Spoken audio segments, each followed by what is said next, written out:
ఇక వివరాలకు వెళ్తే క్విట్ ఇండియా దినోత్సవం సందర్భంగా గాంధీ భవన్లో కాంగ్రెస్ పార్టీ జెండాను ఎగురవేశారు వర్కింగ్ ప్రెసిడెంట్ జగ్గారెడ్డి. ఈ సందర్భంగా సేవాదల్ చైర్మన్ జితేందర్ నేతృత్వంలో కార్యక్రమాలు ఏర్పాటు చేశారు. ఈ కార్యక్రమంలో మాజీ వర్కింగ్ ప్రెసిడెంట్ కుసుమ కుమార్, సీనియర్ ఉపాధ్యక్షులు నిరంజన్ కుమార్ రావు తదితరులు పాల్గొన్నారు.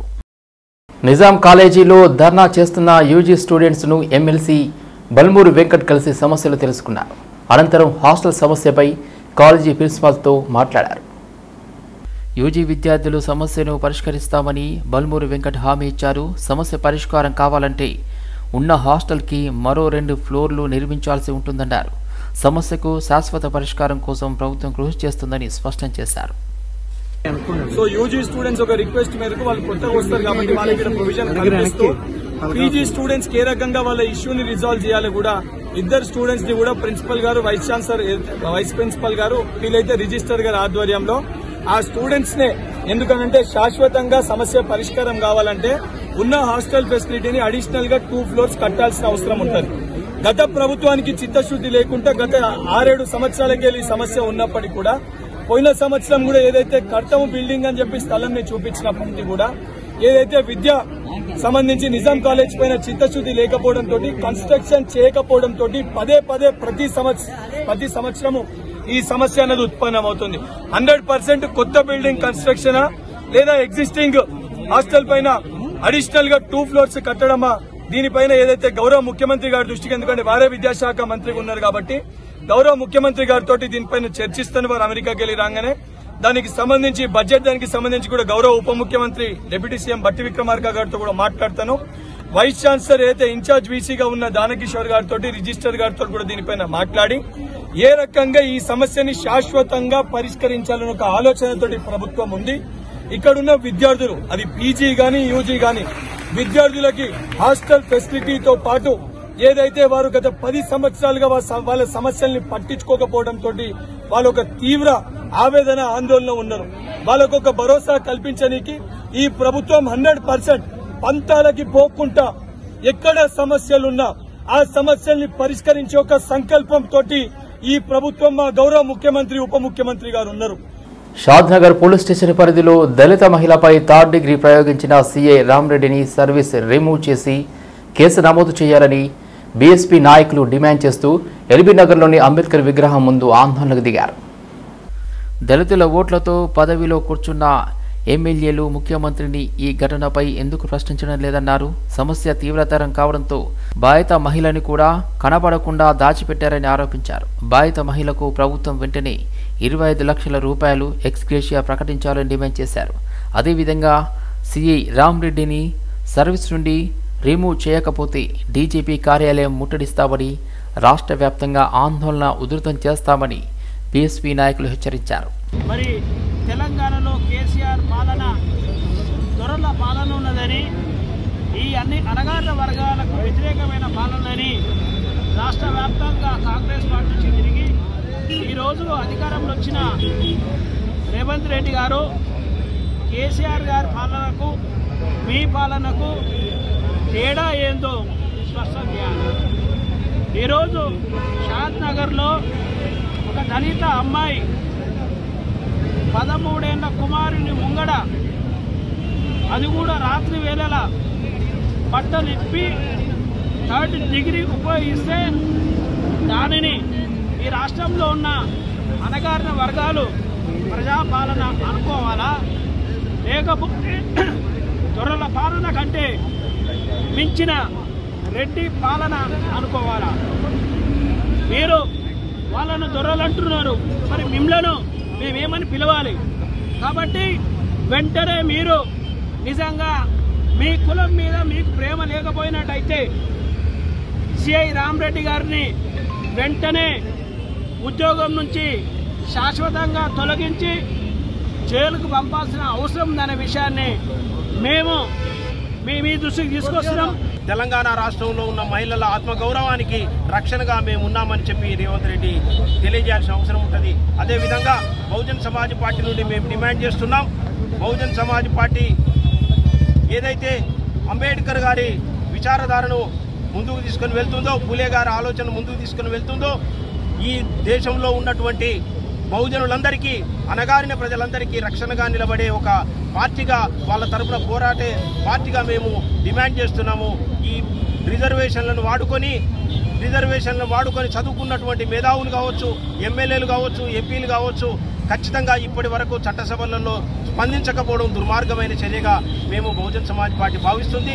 మీరు వెంటనే ఎమ్మెల్యేలారా, ఎంపీలారా, రిజర్వేషన్లు వాడుకొని గెలిచినటువంటి మీరు చట్టసభల్లో ఇప్పటికీ మీ నోరు మెదపకపోవడాన్ని ఈ సమాజం తప్పుపడుతుంది. వెంటనే మీరు సవరించుకొని చట్టసభలలో మీరు మాట్లాడడం కానీ, ముఖ్యమంత్రి దగ్గర మాట్లాడడం కానీ, గవర్నర్ దగ్గర మాట్లాడడం కానీ చేసి ఆ సీఐని వెంటనే పదవి నుంచి, ఉద్యోగం నుంచి తొలగించే చర్య చేపట్టినట్టయితే మేము ఇంతకుముందు మా రాష్ట్ర కమిటీ రాష్ట్ర ప్రధాన కార్యదర్శి ఇబ్రాహిం శేఖర్ గారు చెప్పినట్టుగా మేము డీజీపీ ఆఫీసును భారీ ఎత్తున ముట్టడించడం మాత్రమే కాదు, మీ ఇండ్లను కూడా, ఎమ్మెల్యే ఎంపీల ఇండ్లను కూడా ముట్టడి చేసి రానున్న రోజులలో మిమ్మల్ని మళ్లీ ప్రజలు అసహించుకునే విధంగా మేము కార్యక్రమం చేపడతామని.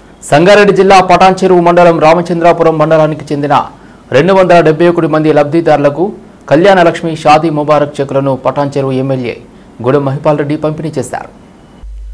నిరుపేద ప్రజలకు ఆడపిల్ల పెళ్లి భారం కాకూడదన్న సమున్నత లక్ష్యంతో రాష్ట్ర ప్రభుత్వం కళ్యాణ లక్ష్మి షాదీ ముబారక్ పథకాల ద్వారా ఆర్థిక సహాయం అందజేస్తూ అండగా నిలుస్తుందని ఎమ్మెల్యే జిఎంఆర్ తెలిపారు. కళ్యాణ లక్ష్మి ముబారక్ చెక్కుల పంపిణీ కార్యక్రమంలో భాగంగా ఇంక్లూడింగ్ పటాన్చెరు గ్రేటర్, అలాగే 19 గ్రామ పంచాయతీ ఎస్సీలు ఉన్నారు, అన్ని కులాలు, అన్ని మతాలు, అందరికీ ఎక్కడ ఇబ్బంది లేకుండా ప్రతి ఆడబిడ్డ తెలియజేసిన తల్లికి చెక్కు రావాలనే ఆలోచనతో ఈరోజు ప్రభుత్వ పరంగా 2,69,56,233 రూపాయలు మనకు చెక్కులు పంపిణీ కార్యక్రమం జరుగుతూ ఉన్నది. ఈ కార్యక్రమంలో స్థానిక కార్పొరేటర్ కుమార్ యాదవ్ గారు, పటాన్చెరు ఎంఆర్ఓ రంగారావు గారు, సంగ్రామం ఆర్సీపూర్ గారు కోర్టు ఆర్డర్ను ధిక్కరించి తమ ప్లాట్లను అక్రమంగా ఆక్రమించుకున్నారని బాధిత దంపతులు మామిడిశెట్టి లక్ష్మి అబ్బులు ఆవేదన వ్యక్తం చేశారు. ఈ విషయంపై చిలకలూరుపేట పోలీసులకు ఫిర్యాదు చేసినా పట్టించుకోవడం లేదని హైదర్గూడ ఎన్ఎస్ఎస్ సెంటర్లో ఆరోపించారు. సీతాఫల్ మండి చిలకలగూడలోని జై హనుమాన్ ల్యాండ్ మార్క్ అపార్ట్మెంట్ 5వ అంతస్తులో 501 ఫ్లాట్ను 2017లో 17 లక్షలు చెల్లించి అగ్రిమెంట్ ద్వారా కొనుగోలు చేయడం జరిగిందన్నారు. అందులో అద్దెకు ఉంటున్న ప్రశాంత్ అనే వ్యక్తిని అతడు ఇంట్లో లేని సమయంలో ప్రభాకర్ అనే వ్యక్తి 20 మంది మహిళలతో వచ్చి బలవంతంగా ఫ్లాట్ను ఆక్రమించుకున్నారన్నారు. అతడి సామాగ్రి బయటకు విసిరేసి బీరువాను బయటకు పడేయగా అందులో ఉన్న 10 తులాల బంగారం, నగదు అపహరణకు గురైందన్నారు. దీనిపై చిలుకలగూడ పోలీసులకు ఫిర్యాదు చేసినప్పటికీ పట్టించుకోకపోగా తమను వేధిస్తున్నారన్నారు. పైగా తమపై అనేక తప్పుడు కేసులు పెట్టడంతో తమ పెద్ద కొడుకు కనిపించకుండా పోయాడని వాపోయారు. 2 షాపులు ఉన్నాయి, 3 ఫ్లాట్లు నా పేరు మీద రిజిస్ట్రేషన్ అయ్యి, ఒక షాపు రిజిస్ట్రేషన్ అయింది. ఒక ఫ్లాట్ ఒక షాపు రిజిస్ట్రేషన్ చేయలేరు ఓనర్. మాకు అగ్రిమెంట్ ఇచ్చాడు. అగ్రిమెంట్ ఇస్తే మేము రిజిస్ట్రేషన్ చేయమని అడిగాము 2-3 సార్లు. అడిగితే అతను రిజిస్ట్రేషన్ చేయలేదు. ఇవి చేశాను కదా, అవి ఎక్కడ పోతాయి, చేస్తానులే అంటే తర్వాత చేస్తానులే, మీరే పొజిషన్లో ఉన్నారు కదా అట్లా ఇట్లా అని చెప్పింది మమ్మల్ని. అంటే సరే కదా అని మేము అలాగా ఆయన చేస్తాడు కదా, ఇవి చేసినప్పుడు అవి కూడా చేయకుండా ఎందుకుంటాడని.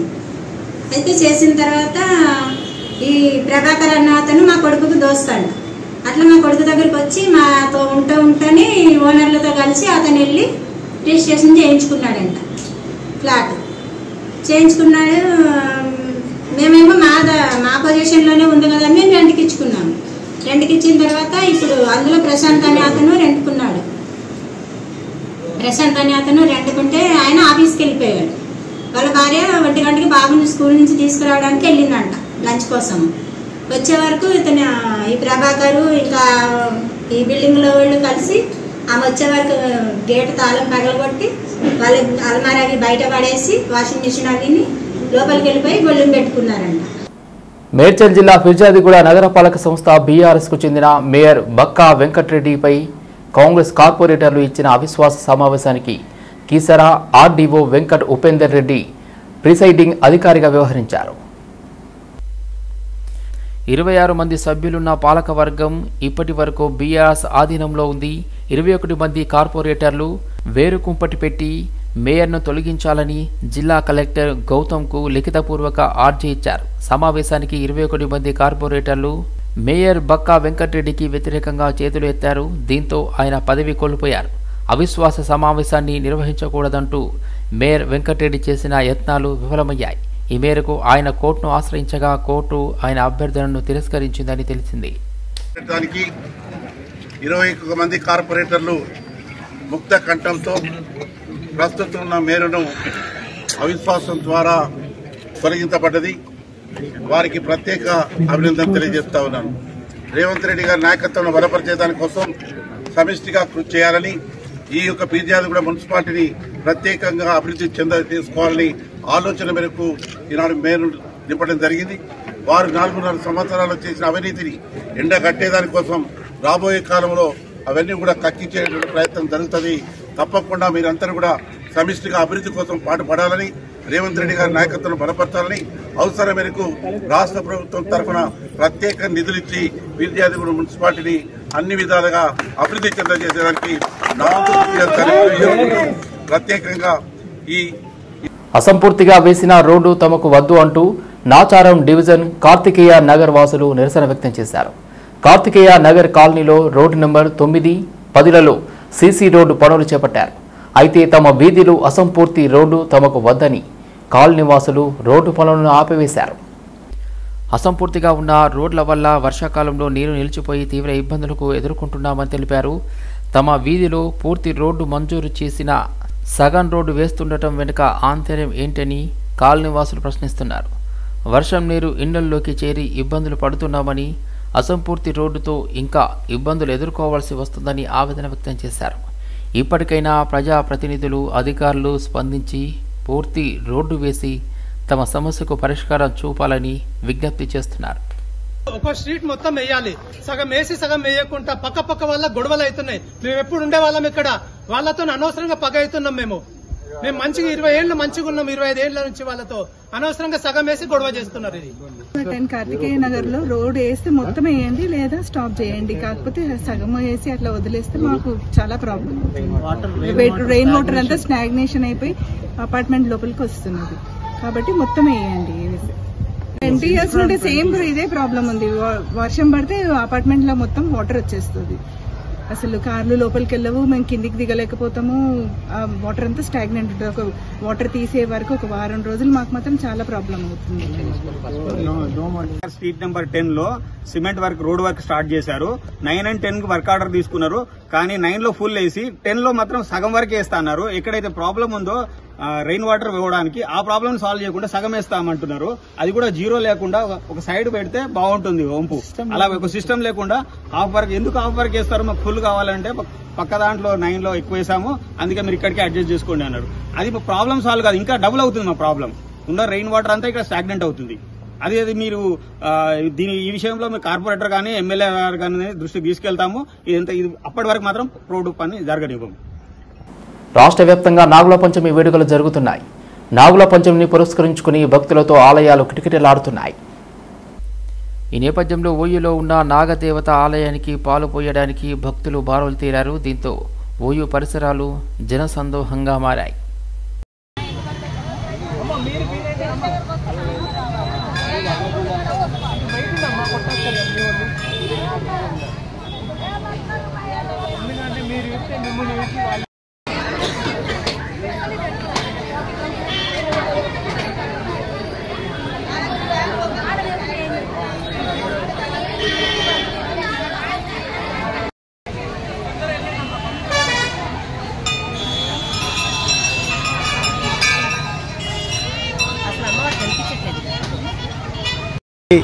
ఇక్కడ అమ్మవారికి పుట్టల వాళ్ళు పూజలు చేస్తారు. పూజలు చేసి వాళ్ళు ఆరోగ్యంగా ఉండాలి, మా ప్రపంచం కూడా ఆరోగ్యంగా ఉండాలి, అందరూ ఆరోగ్యంగా ఉండాలని వాళ్ళు పూజలు చేస్తున్నారు ఆడపడుచులు. ప్రతి సంవత్సరం ఇక్కడ జరుగుతుంటుంది. మాకు ఆరోగ్యంగా ఉండాలి అని చేస్తుంటారు. ఎల్లవేళలా వాళ్ళు ఎప్పుడు ప్రతి మంగళవారము ఆదివారము ఇక్కడ పూజలు జరుగుతూనే ఉంటాయి. ఇంకా రాజకీయ నాయకులకు అవసరం లేదా?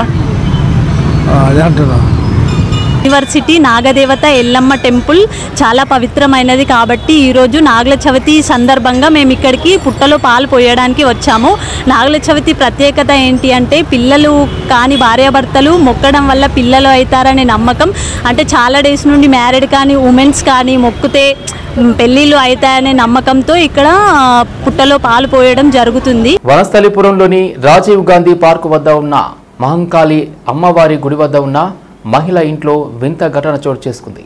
సాయిబాబా విగ్రహం పాలు తాగుతుండటంతో మహిళలు భారీగా చేరుకుని పూజలు చేశారు. నాగుల పంచమి సందర్భంగా ఒక మహిళ ఇంట్లో పూజ చేస్తుండగా సాయిబాబా విగ్రహానికి స్పూన్తో పాలు తాగించడంతో 2 సార్లు సాయిబాబా విగ్రహం పాలు తాగిందని అనుమానం వచ్చిన ఆ మహిళ మరో 2 సార్లు పాలు తాగించింది. ప్రజలందరికీ చూపించాలని అనంతరం అమ్మవారి దేవాలయం వద్దకు సాయిబాబా విగ్రహాన్ని తీసుకురాగా మహిళలు భారీగా చేరుకుని సాయిబాబా విగ్రహానికి పాలు తాగించారు. దీంతో భక్తులు భారీ ఎత్తున ఈ వింత ఘటన చూడడానికి వస్తున్నారని స్థానిక మహిళలు తెలిపారు. నమస్కారం అండి. నేను ఎన్జిఓస్ కాలనీ నివాసిని. ఇక్కడ ఎన్జిఓస్ కాలనీలో రాజీవ్ గాంధీ పార్క్ దగ్గర మా సొంత ఇల్లు ఉంది. అక్కడ ఇవాళ నాగుల పంచమి తరపున దేవుళ్ళకు పాలు పడదామని పట్టాను. నాగేంద్రుడికి పడితే నాగేంద్రుడు తాగలేదు. దానివల్ల సాయిబాబాకు పట్టాను. సాయిబాబా తాగాడు. అది చూశాను 2-3 సార్లు అనుమానం వచ్చి మళ్ళీ ట్రై చేశాను. తాగారు. అది నాకు ఇంట్లో పెడదాం అనుకుంటే అందరూ వస్తారు కాబట్టి బాగుండదని చెప్పి మా ఇంటి పక్కనే ఒక చెట్టులో అమ్మవారు వెలిసింది. ఆ అమ్మవారి దగ్గరికి తీసుకొచ్చి సాయిబాబా విగ్రహాన్ని పెట్టాను. 2-3 చూశారు తాగేది. అది కరెక్టే తాగిందంటే అలా ఇక అక్కడ గుడి ముందు పెట్టాను. అందరు తాగిచ్చారు. తాగుతూనే ఉన్నాడు సాయిబాబా. ఇక్కడ NGOs colony Rajiv Gandhi park దగ్గర అమ్మవారి దగ్గర పెట్టాను. సాయిబాబా పాలు తాగుతుంది. భక్తులు వచ్చి ఇక్కడ సాయిబాబా పాలు తాగుతుండని మాకు ఇన్ఫర్మేషన్ వచ్చింది. వచ్చేవరకల్లా ఇక్కడ ఈమె కొంచెం మాకు బంధువే అవుతుంది, మా వదిన గారు అవుతుంది. అయితే ఇట్లా వచ్చింది అనే వరకల్లా ఇక్కడ పాలు పోద్దామని వచ్చిన నాగదేవతలకు. ఇక రావదనే పిలిచే వరకల్లా ఇటు వచ్చాను నేను. వస్తే చూసాకలు అందరు పాలు తాపిస్తున్నారు. తాపిస్తే నేను కూడా తాపిద్దామని వచ్చి 3 చెంచాలు తాపించే వరకు గుట్ట తాగుతూనే ఉన్నారు సాయిబాబా. ఈ భద్రకాళి మాత చెట్టులో వెలిసింది.